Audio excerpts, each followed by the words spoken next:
Okay, put the lantern away.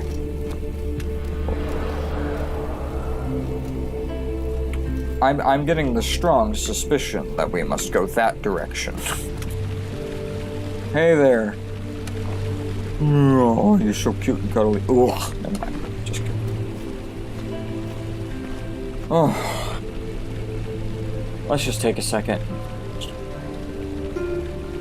Just bathe in the glow. Praise the sun. Oh my goodness. Oof. He would not fucking... Okay, yeah, no, you can't.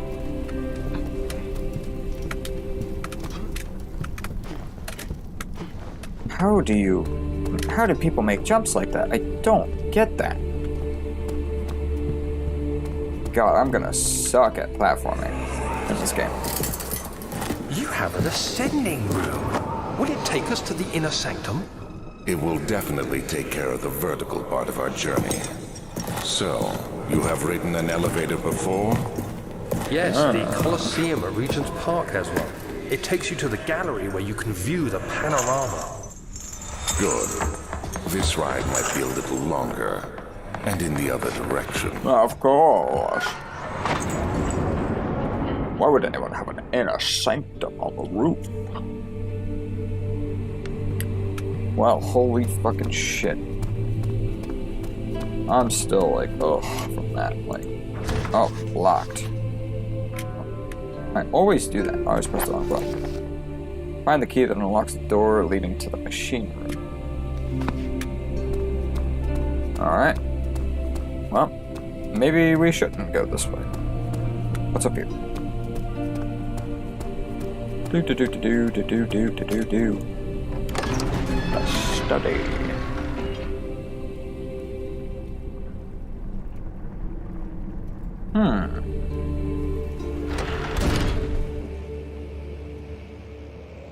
Great. Let's see here. Grabbing a tinderbox. Alright. Another one. Good. Give me all those.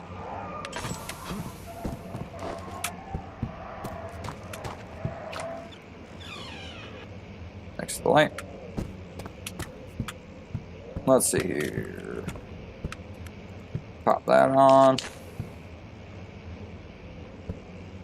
More tinder boxes would be nice. Oh, hey. To my most trusted student and friend, John Wire. The most remarkable thing happened as I was traveling through the Prussian woods this summer. I finally found one of the orbs I have been looking for the last 20-odd years. It is as inexplicable as the Heliodromus described it in Hortus Conclusus.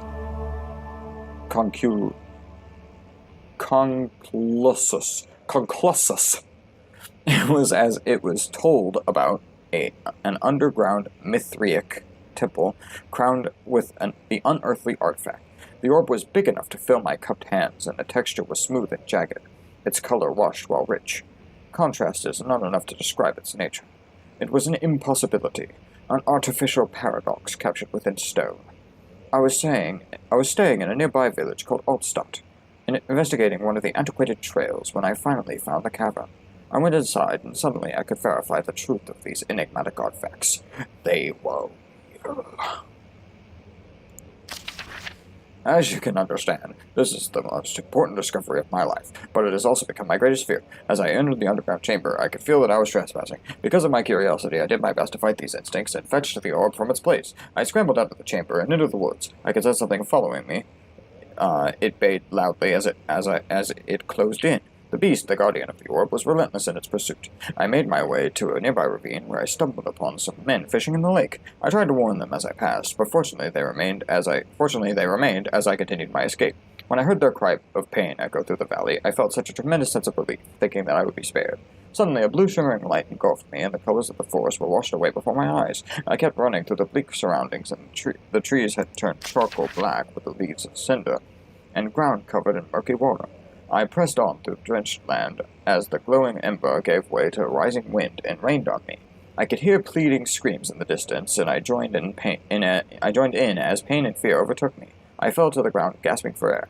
This certainly must sound strange, but I had been carried miles away across the Alps to a grassy field outside Genoa. The Guardian had taken the orb from me, but still until this day I fear its return. Sometimes I lay awake at night listening for the howling cry I heard in the forest. It has been nearly a decade since that day, and I still haven't been able to write about the incident. You're writing about it right now. The last time we spoke, a good deal. You're writing a great deal about it, I might add.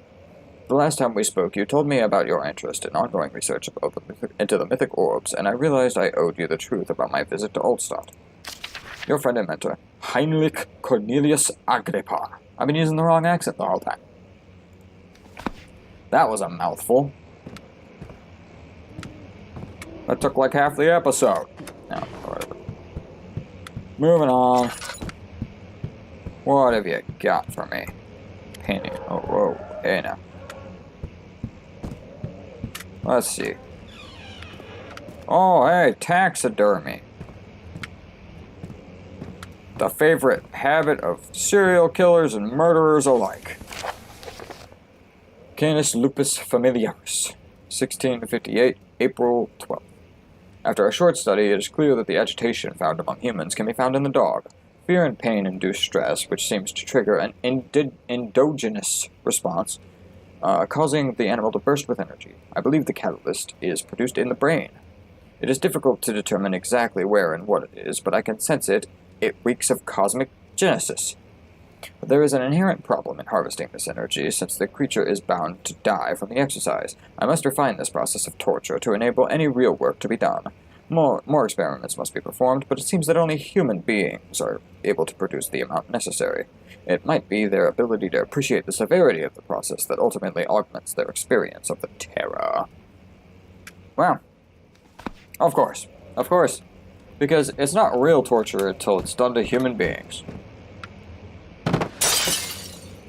Oh, duh. Well, sorry, bird. I didn't mean to cause you any more suffering than you've already encountered this day. Hi there. Apparently, you're not just into taxidermy, are you? Alexander. If that is your real name. Further disappointment.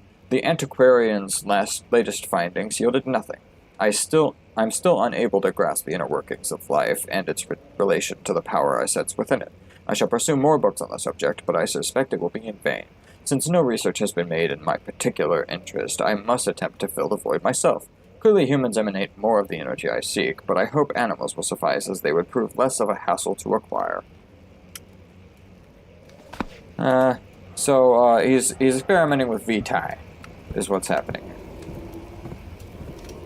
He's trying to make Vitae. He's catching on, too. More than I would like. Whoa. Fuck you. Jackass. Okay, well, is there nothing in here?